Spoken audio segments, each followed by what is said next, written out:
Udah gitu pakai ngancem lagi, sweeping Mbak Alwi. Ye, unyi mau sweeping Mbak Alwi. Nah Habib Rizik, gua Mbak Alwi, lo mau apa? Hah? Lo mau sweeping? Sweeping? Di mana mau sweeping? Saya tunggu kalian, kurang ajar. Takbir. Bakal ngancem mau sweeping habaib. Ye, gua kepret lo. Habaib mau di sweeping sama gerombolannya. Waktu di Pemalang kita tolak Bahar bin Smith, tolak Bahar bin Smith. Saya datang, saya sama supir sama anak saya 3 masih kecil-kecil, nggak ada yang datang. Akhirnya apa saya bilang? Saya bilang begini, kalian mau ancam saya? Belakangan di Indonesia marak istilah klan klaster, yaitu dihuni oleh orang-orang suci yang berasal dari Hadhrami Tarim Yaman. Istilah klaster di sini bukan tanpa alasan dan bukan tanpa sebab, melainkan orang-orang ini masih mempercayakan sepenuhnya bahwa di dalam diri mereka sanadnya tersambung kepada Nabiullah Muhammad SAW. Klaster habaib memang tidak kaleng-kaleng dan makin sering muncul di ruang diskusi dan publik. Awalnya terdengar seperti istilah biasa, tapi semakin dibahas semakin terlihat betapa sensitifnya topik ini. Mereka selalu mengaku dan mempromosikan bahwa nasabnya tersambung kepada Nabiullah Muhammad SAW. Namun tanpa perlu dipertimbangkan, orang-orang tersebut menjadikan blunder di negeri ini bahwa nasabnya semakin tidak tertolong dengan adanya tesis dari Kiai Haji Maduddin Usman Al-Bantani, sahabat beriman semua. Dan ada yang menganggapnya sekedar cara untuk menggambarkan jaringan sosial pada Habib-Habib yang mengaku nasabnya tersambung kepada Nabi Muhammad, dan mempunyai pengaruh besar di negeri ini agar mereka, orang-orang awam yang ada di Indonesia, menyembah orang-orang suci tersebut yang berjubah putih, berjubah hitam, mendirikan surbannya di lehernya. Pertanyaan besar selalu muncul, kenapa kejujuran seakan-akan tidak menyertai klan suci tersebut?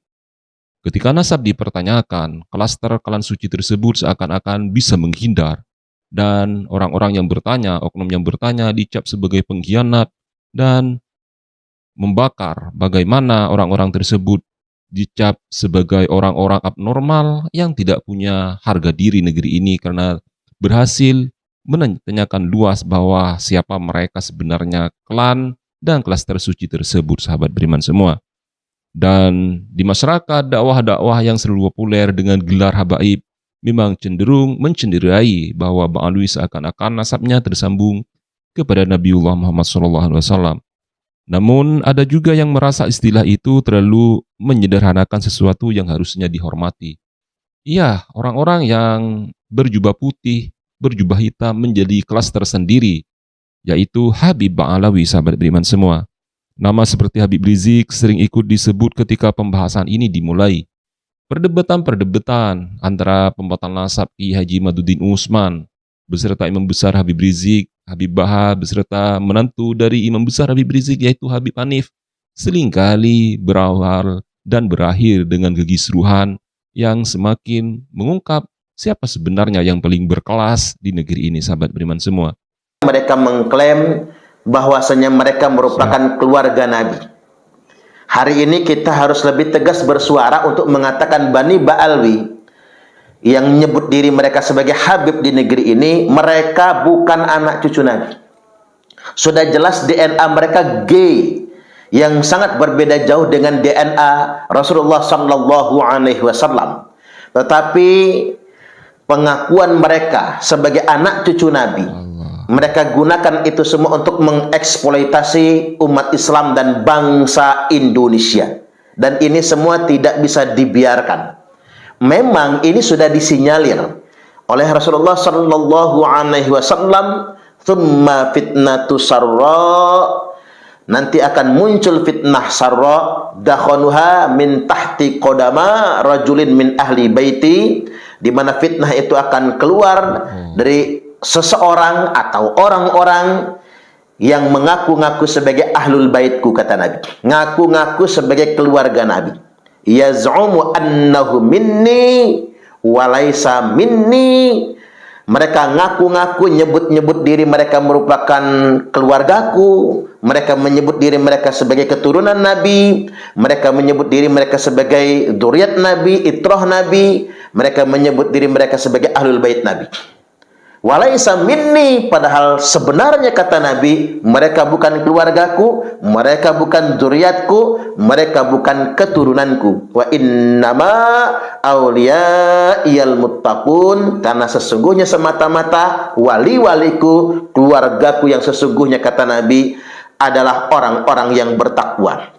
Artinya sampai di sini kita jadi paham, untuk bangsa Indonesia pada umumnya yang negerinya telah diklaim, untuk masyarakat Pasundan yang tanahnya sudah diklaim, dan untuk semua umat Islam di Indonesia yang dihadapkan dengan pengakuan Ba'alwi bahwasanya mereka merupakan anak cucu Nabi, ini kurang apa? Artinya kita harus bersikap, jangan biarkan ada orang yang mengeksploitasi nasab mulia Rasulullah sallallahu alaihi wasallam untuk memanipulasi kita semua. Apalagi untuk merendahkan bangsa Indonesia, apalagi untuk mengeksploitasi umat Islam yang ada di Indonesia ini. Ini nggak boleh dibiarkan. Ketika kita membiarkan klaim-klaim ini disebarkan oleh kaum Ba'alwi, lalu mereka mengorganisir muhibbin-muhibbin yang taklid buta, muhibbin-muhibbin yang mereka menit, yang mereka alahkan, dan mereka kendalikan, yang mereka jadikan kacung oleh mereka semua, lalu kita biarkan begitu saja, maka kita sama saja sudah melakukan dua dosa besar. Dosa yang pertama, kita ikut andil dalam rangka menodai kemuliaan nasab suci Rasulullah sallallahu alaihi wasallam, dan yang kedua, pengkhianatan kepada bangsa Indonesia. Ini sebuah pengkhianatan, tidak boleh kita biarkan. Itulah mengapa para ulama menfatwakan ngaku-ngaku sebagai keluarga Nabi, ngaku-ngaku sebagai ahlul bait Nabi merupakan dosa besar.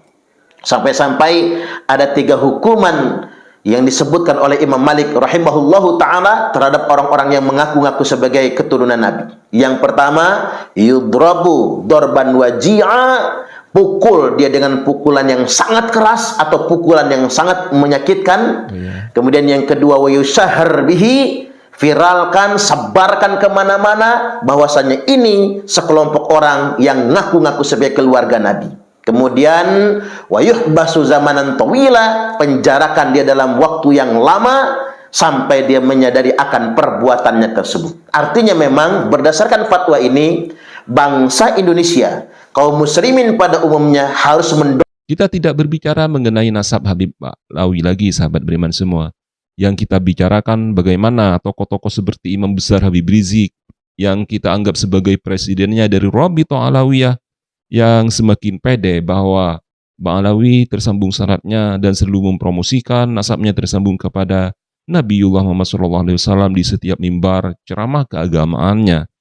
Dan sebagian pengamat muncul pertanyaan lain, apakah pengaruh itu lahir dari keilmuan, dari sejarah, atau dari keluarga, atau dari persepsi masyarakat yang sudah terbentuk dari turun-temurun?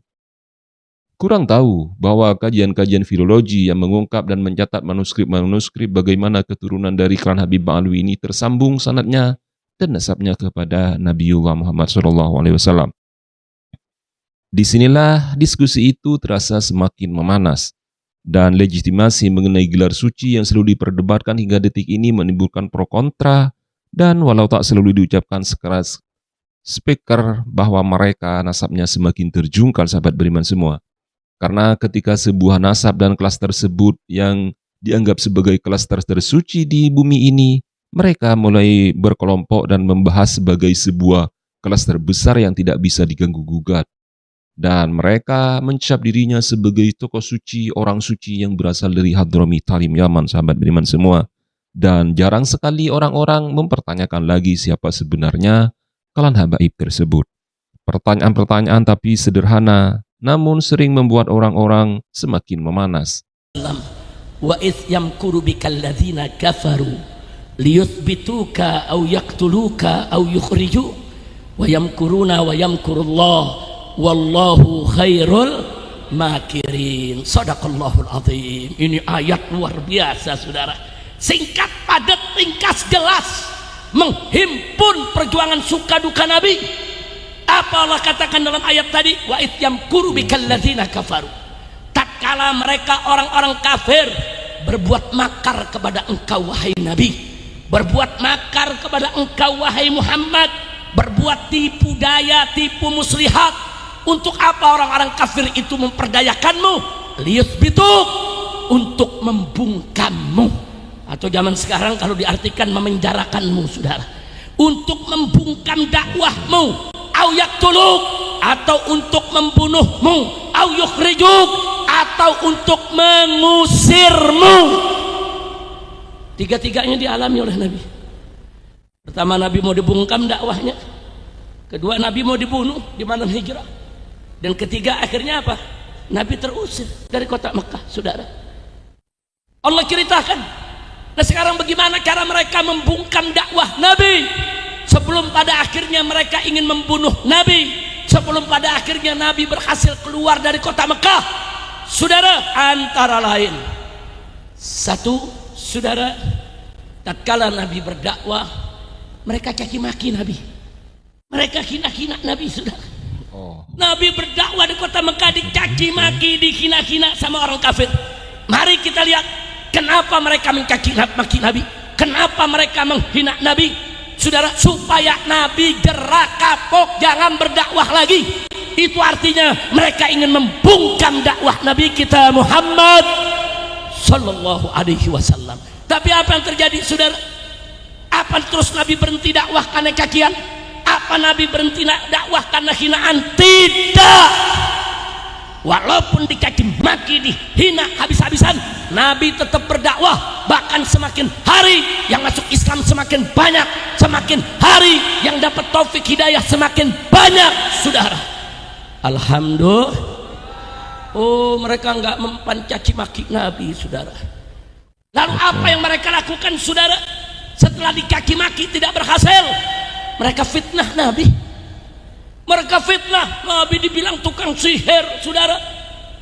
Nabi disebut orang gila, saudara. Macam-macam difitnah. Kenapa Nabi difitnah? Supaya Nabi jerah berdakwah, supaya Nabi berhenti berdakwah. Mereka mau bungkam itu dakwah, saudara. Tapi apa yang terjadi? Makin difitnah, Nabi makin semangat berdakwah. Makin difitnah, saudara, Nabi makin terus maju untuk menyampaikan Islam. Takbir. Bagus tidak Nabi kita? Bagus tidak Nabi kita? Udah dicaci maki, saudara, difitnah, saudara, enggak kena. Akhirnya yang berikutnya apa? Diteror dan diintimidasi. Seperti yang kita cerita tadi, mau dibunuh, diancam, saudara. Ya, Habib Alwi memang merasa dirinya paling baik dan seakan-akan mencurahkan semua energinya bahwa di dalam diri mereka terpancar darah dari Nabiullah Muhammad SAW. Apakah ini bentuk penghormatan yang sedang diuji oleh zaman, sahabat? Ataukah ini sekedar dinamika dan wajar ketika retorika dan publik semakin banyak mendapatkan sorotan tajam khususnya kepada Imam Besar Habib Rizik, Habib Bahar beserta Habib-Habib lainnya yang mengaku sebagai klaster paling suci di negeri ini? Dan jawabannya mungkin berbeda-beda. Tapi satu hal yang sangat jelas di sini ketika topik Habib mulai di ruang diskusi panas dan terbuka, publik tidak lagi hanya mendengar. Mereka melihat, mempertontonkan dari klan Habib Alwi, dan mereka juga bisa menilai serta mengkritisi bahwa sebenarnya mereka bukan lagi menjadi cucu dari Nabiullah Muhammad SAW, melainkan sebagai cucu bodong yang selalu menggambar-gemborkan bahwa nasabnya konon tersambung sanadnya kepada Nabiullah Muhammad SAW. Dan disitulah klaster suci tersebut mulai berperan dan bermain, dan percakapan menjadi semakin tajam, meski tak disampaikan dengan kata-kata yang tenang, dan tidak perlu lagi diperdebatkan dan diributkan bahwa Ba'alwi bukan lagi menjadi cucu dari Nabiullah Muhammad SAW. Klaster-klaster dari narasi-narasi yang disampaikan oleh Imam Besar Habib Rizik melalui panggung dakwahnya serta Habib Bahar beserta menantu dari Imam Besar Habib Rizik seakan-akan mereka bisa menguasai Indonesia. FPI dibubarkan dan muncul FPI baru di Indonesia yang semakin tajam, lebih tajam dari FPI yang lama, sahabat beriman semua. Oke lah, kita bubarkan FPI, namun FPI baru semakin terbangun di negeri ini. Benarkah klaster-klaster tersebut memang benar-benar suci dan merupakan keturunan dari zuriyah dari Nabi Muhammad SAW? Saya kurang memahami sepenuhnya, karena orang-orang yang mencatat kajian-kajian sejarah dan tokoh-tokoh yang ada di dalamnya Dan bagaimana cara itu didapat melalui kajian-kajian filologi, melalui perdebatan panjang, memang harus dibuktikan. Jangan ada lagi kepanikan di negeri ini. Semuanya harus jujur. Dan jangan lagi ada diskriminasi dan kriminalisasi terhadap ulama, anbiya yang ada di Indonesia. Seandainya mereka jujur, maka semuanya topik mengenai nasab Ba'alwi sudah bisa dibubarkan, sahabat beriman semua.